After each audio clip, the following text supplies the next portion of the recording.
Hello and welcome to the drafting series 6th class. तो इस video में हम सीखेंगे कि स्पेशल रेजोल्यूशन कैसे ड्राफ्ट करते हैं। अभी तक जितना भी हमने किया था, कल जो हमने प्रीवियस नोटिस ड्राफ्ट किया है उसमें मैंने आपको स्पेशल रेजोल्यूशन समझा दिया था, बट स्टिल आज इस वीडियो में नया क्या है, इस वीडियो में आपको दिखाऊंगी हिंदुस्तान पेट्रोलियम, क्योंकि एक पब्लिक डॉक्यूमेंट है तो हम उसको कंसिडर कर सकते हैं। हिंदुस्तान पेट्रोलियम कॉर्पोरेशन लिमिटेड की 69th एनुअल जनरल मीटिंग जो हुई थी उसका notice followed by special resolution, explanatory statement, notes and thereon. ठीक है, तो हम इसी को देखेंगे। साथ में मैं आपको ड्राफ्ट के लिए अटैच कर दूंगी स्पेशल रेजोल्यूशन, जैसे हम कंपनी बनाते हैं, ताकि आप उसको उस तरीके से याद कर लो। ठीक है, चलो सबसे पहले देखो क्या है। सबसे पहले उसने बोल रखा है रजिस्टर्ड ऑफिस आपका यहाँ है, details, website, this and this and this. ये पर्टिकुलरली क्या है, ये आपका लेटर हेड है। ठीक है, ये हिंदुस्तान पेट्रोलियम का क्या है, लेटर हेड है। नाउ जो मैंने आपको मैटर समझाया था ना, वो ये है, notice is here bye given that the 69th annual general meeting of the members of Hindustan Petroleum Corporation Limited, उसकी short form, will be held on Wednesday, September 15, 2021 at 11 a.m. through video conferencing, other audio visual means to transact the following business। ठीक है, जिस भी तरीके से conduct हो रही है उसने प्रॉपर तरीके से मेंशन कर दिया। आपको ध्यान में रखना है, सबसे इंपॉर्टेंट, बच्चे कंफ्यूज रहते हैं, I don't know why. Teachers किस तरीके से उन लोगों को पढ़ाते हैं, वो किस तरीके से चीजें परसीव करते हैं। ये जो नोटिस है ये हम किसके लिए लिख रहे हैं, किसको भेजेंगे, शेयर होल्डर्स को। ठीक है, तो शेयर होल्डर्स को हर एक चीज, बिकॉज वो डेली डे टू डे जो हमारी ट्रांजेक्शन्स हैं कंपनी की, वो नहीं है उससे अपडेटेड, तो हमें हर एक चीज बहुत ज्यादा इन डिटेल लिखनी है। तभी जो हमारा एजीएम का नोटिस है वो इतना लेंदी होता है, उसमें हर चीज हम एनेक्स करते हैं, board report, auditor report, notes, other explanatory things, हम सारी चीजें उसमें अटैच करते हैं। तो इसीलिए ये बहुत इंपॉर्टेंट है, पर्सपेक्टिव ध्यान में रखते हुए कि हम ये जो नोटिस दे रहे हैं वो शेयर होल्डर्स को दे रहे हैं, and that's why we have to cater each and everything as per law. ठीक है, चलो अब बिजनेस से मैंने आपको क्या बताया था, रीडायरेक्ट कर लो ordinary business. Ordinary business, declare dividend, आपका डायरेक्टर अपॉइंट हुआ, एंड देन लास्टली आपके ऑडिटर्स। ठीक है, एक सेकेंड, यस, क्योंकि देखो ये कंपनी बहुत बड़ी है, ये एक बुकलेट की तरह निकालती है, इसके 13 पेजेस हैं, तो इसने अपना फॉर्मेट इस तरीके से रखा है। तो इतना तो हम एज पर कंपनी थोड़ा हमारा वेरिएशन आता है, उसमें कोई दिक्कत नहीं है। मैं आपको इस नोटिस से कुछ चीजें हाईलाइट करवा रही हूँ जो मैंने अभी तक आपको करवाई है, लाइक डिन मेंशन होना बहुत जरूरी है। Who retires for rotation and being eligible offers himself as a reappointment, and then दोबारा ये जो है ये आपका अपॉइंट हो रहा है। ठीक है, अब यहाँ पे इसने क्या करा, इसने ऑडिटर्स की बात नहीं करी, बट एक जो चीज है वो यहाँ पे मिसिंग है, क्योंकि वो करनी जरूरी है। ठीक है, इसने डायरेक्टर की 2 पॉइंट भी बात कर ली, and finally this special business. Special business में क्या होगा, appointment of doctor Mittal and this and this. अब देखो ये स्पेशल बिजनेस है, ठीक है, but following resolution as an ordinary resolution, ये ऑर्डिनरी रेजोल्यूशन है। तो हम दोनों चीजें देखेंगे, ऑर्डिनरी रेजोल्यूशन कैसे ड्राफ्ट होता है, एंड देन स्पेशल रेजोल्यूशन कैसे ड्राफ्ट होता है। तो मैं आपको इसका समझा देती हूँ। हम क्या कर रहे हैं, ऑर्डिनरी रेजोल्यूशन, एक minute, ordinary ordinary resolution. Ordinary resolution किस तरीके से होता है वो तो आपको पता है, मेजॉरिटी विंस, एक भी आपका ग्रेटर है तो आपका ऑर्डिनरी रेजोल्यूशन पास हो जाता है। अब देखो इसमें क्या लिखा है, सबका फॉर्मेट सेम है, पता है, हमें इतना दिमाग लगाना ही नहीं है। हमें हर बार स्टार्ट क्या करना है, resolve that pursuant to the provisions of section this and this, जितने भी sections applicable हैं to that particular business, to that resolution, आप सब लिख दो। साथ में ये भी लिख दो कि जो भी फर्दर अमेंडमेंट्स हैं thereto from time to time, ये सब इंक्लूड करी हुई है। ठीक है, ये क्या है, एक प्रॉपर ड्राफ्टिंग लैंग्वेज है जो आपको फॉलो करनी है, और इससे ये पता लगता है कि भैया ये जो चीज है ये अपडेटेड है बिल्कुल। ठीक है, मैं दोनों पॉइंट ऑफ व्यू से बता रही हूँ, एग्जाम के पॉइंट ऑफ व्यू से भी प्रैक्टिकल। मैं कुछ भी ऐसा नहीं समझाऊंगी आपको कि आप एग्जाम के लिए तो कर लो या एग्जाम के लिए छोड़ लो, नहीं। एग्जाम के लिए प्रिपेयर इसलिए कर रहे हो ना, ताकि वही प्रैक्टिसेस, वही चीजें आप अपने फ्यूचर में प्रैक्टिकल लाइफ में अडॉप्ट कर सको, उसको इम्प्लीमेंट कर सको। तो इसीलिए ये सारी चीजें हैं जो आपको ध्यान में रखनी है।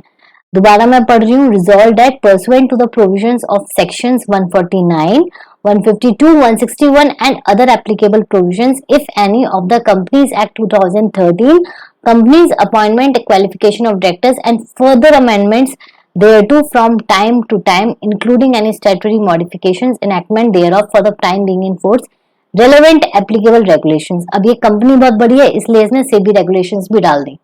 ठीक है, तो ये आप इतना मत डालना, SEBI regulations and all, and depend करता है कि आपको क्वेश्चन कैसा आता है। ठीक है, वैसे तो एग्जीक्यूटिव लेवल पे इतना टफ नहीं आएगा, प्रोफेशनल लेवल पे हाँ जरूर आ सकता है, बट उस पे नहीं आएगा। Doctor Alka Mittal, who has been appointed as a government of India as a nominee director representative of this and this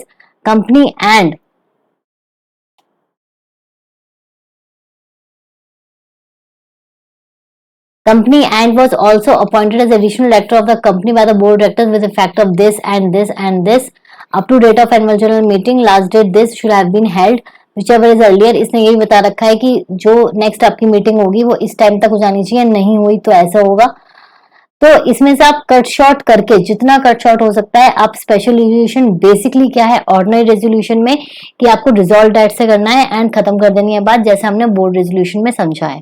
ठीक है, और आपको सेक्शंस का ध्यान रखना है। और हाँ, मुझे कमेंट सेक्शन में बताओ कि प्रीवियस वीडियो में जब हम रेजोल्यूशन बोर्ड रेजोल्यूशन हम ड्राफ्ट कर रहे थे, उसमें मैंने आपको 3 बहुत इंपॉर्टेंट चीजें बताई थी, वो क्या थी? मुझे कमेंट करके बताना कि वो मैंने चीजें क्या बताई थी।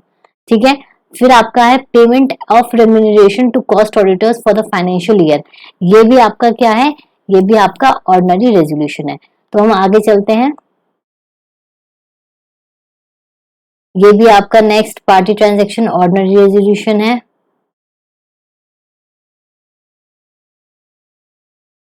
ठीक है, तो इसमें क्या है, इसमें आपके नोट्स आएंगे बट एक्सप्लेनेटरी स्टेटमेंट आपकी इसमें नहीं आएगी, बिकॉज हमारा कोई स्पेशल रेजोल्यूशन जो है वो पास नहीं हुआ है। ठीक है, स्पेशल रेजोल्यूशन अगर पास होता तो हमारा क्या आता? हमारी एक्सप्लेनेटरी स्टेटमेंट आती एज पर सेक्शन 102। ठीक है, तो ये तो आपका ऑर्डिनरी रेजोल्यूशन हो गया क्लियर।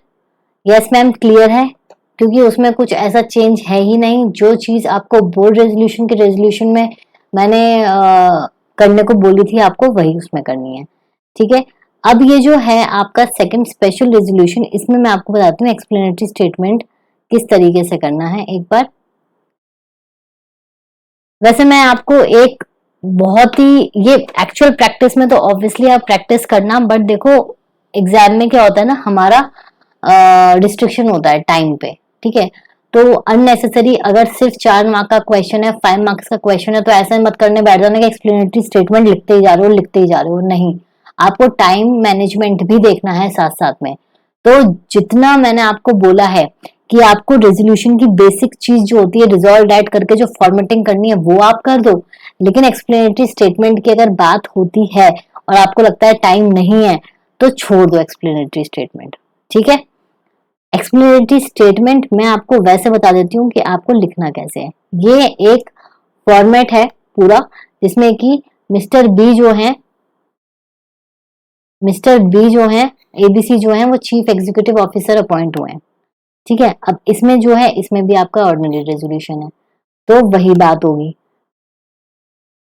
इसके सारे नोट्स वोट्स एनेक्स करके ये। अब ये जो सेकंड है, इसमें आपका आता है special resolution, reappointment of HNK as an independent director of the company. जब इंडिपेंडेंट डायरेक्टर की बात होगी तो क्या हमारा पास होगा? Special resolution. स्पेशल रेजोल्यूशन क्या होता है? 3 टाइम्स आपका जो एक्चुअल वोटिंग होती है, उससे अगर आपका 3 टाइम्स आता है तो इसका मतलब वो रेजोल्यूशन आपका पास हो जाता है। To consider and if thought fit to pass with or without modification the following resolution as an special resolution. तो resolve that pursuant to section 149, ये आपकी ना वही रहेगी जहां भी अपॉइंटमेंट की बात होती है, किसी की भी अपॉइंटमेंट की बात हो, ठीक है, आपको ये लिख देना है। And other applicable provisions if any of the companies act this and this, appointment and qualification of directors rules 2014 including any statutory modification or enactment thereof for the time being in force.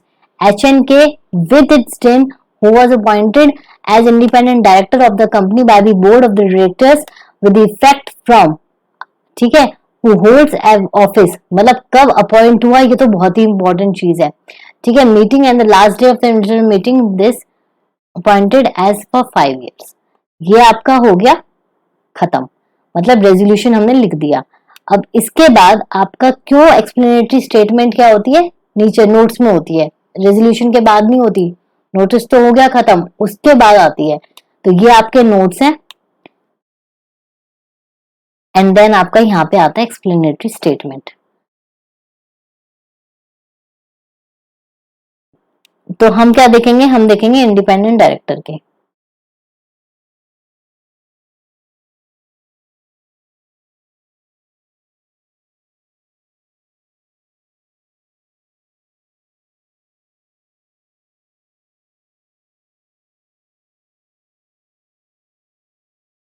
देखो ये रहा, ये जो आपका item number 3 था उसकी जो है ये एक्सप्लेनेटरी स्टेटमेंट है, ठीक है। As per 102 the company has appointed Shri, यहाँ पे आप लिख दो जो भी मैंने ऊपर लिखा था नाम, HNK, ठीक है, as independent director in the year 2015। The board of directors of opinion that mister this is a person of integrity and possess relevant experience, expertization and management. Mister same HNK has no pecuniary relationship, ये किस किस की बात कर रहा है, no pecuniary relationship and all, ये हमने कहाँ पढ़ा है, याद करो, ये हमने पढ़ा है 149 सेक्शन, सब सेक्शन, जिसमें इसने दे रखी है सारा क्राइटेरिया ऑफ बीइंग इंडिपेंडेंट। तो उसमें उसकी पिक्यूनियरी रिलेशनशिप नहीं होनी चाहिए, इंटीग्रिटी पोजेस होना चाहिए, उसको अच्छे से हर चीज समझ में आनी चाहिए, वो शॉर्ट फॉर्म में लिखा है। एंड साथ ही में उसके लिए एक मैंडेटरी रिक्वायरमेंट क्या है, he has registered with the data bank specified for the purpose, ठीक है। तो ये चीज क्या है, बेसिकली ऑर्डिनरी रेजोल्यूशन कैसे ड्राफ्ट करना है वो हमें समझ में आ गया। स्पेशल रेजोल्यूशन जो भी हमारा होता है उसमें हमें ड्राफ्ट तो स्टार्टिंग में वैसे ही करना है, रिजॉल्व दैट, बट हमें उसको अटैच करना है विद एक्सप्लेनेटरी स्टेटमेंट। तो एक्सप्लेनेटरी स्टेटमेंट आप एक तरीके से ये समझ लो कि जो आपका लॉ है 149 में किस तरीके से वो बंदा अपॉइंट होता है, कि क्या एलिजिबिलिटी क्राइटेरिया है, वो हम यहाँ पे सारा कुछ लिख देंगे, ठीक है। तो ये आपका पूरा हो गया, ये भी जो है मैं आपको अटैच करके दे दूंगी, ठीक है। तो आप इसको पढ़ सकते हो अगर टाइम है तो, वरना जो जो मैंने चीजें मार्क करी हैं बस उसको करो, एक दो बार लिखकर प्रैक्टिस जरूर करना, बिकॉज उससे क्या होगा, एक कॉन्फिडेंस आएगा और ड्राफ्टिंग का कोई भी क्वेश्चन आता है।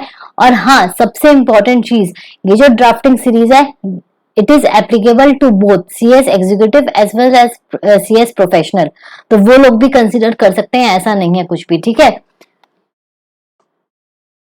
सो अब जो नेक्स्ट आपकी क्लास होगी वो आपकी लास्ट क्लास होगी जिसमें हम करेंगे मिनट्स ऑफ AGM, ठीक है। Till then bye bye, take care and please do like, share, subscribe.